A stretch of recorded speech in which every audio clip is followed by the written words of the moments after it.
ठाणे महापालिका निवडणुकीच्या पार्श्वभूमीवर महाविकास आघाडीच्या उमेदवारांना अर्ज मागे घेण्यासाठी दम देण्यात आल्याचा आरोप मनसे नेते अविनाश जाधव यांनी केलाय।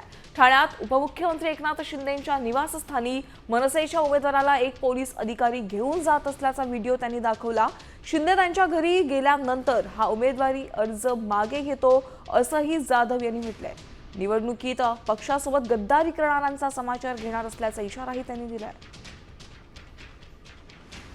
विक्रांत झाक नावाचा मुलगा आहे आणि त्याच्याबरोबर एक पोलीस ऑफिसर आहे जो एकनाथ शिंदेंच्या घरी चाललेला आहे, बंगल्यावर चाललेला आहे। मला असं वाटतं की पोलिसांचा जो वापर केला गेला तो पैशाचा वापर। आता जर हा मला वाटतं आपल्या कोणाच्या चिन्हावर आपल्या शिवसेनेच्या चिन्हावर लढलेला मुलगा आहे, त्याने फॉर्म भरला होता आणि हा मुलगा काय करतोय, याला पोलीसवाला का घेऊन चालला एकनाथ शिंदेंच्या घरी, याची चौकशी नको का व्हायला? हा आता हा प्रूफ आहे ना।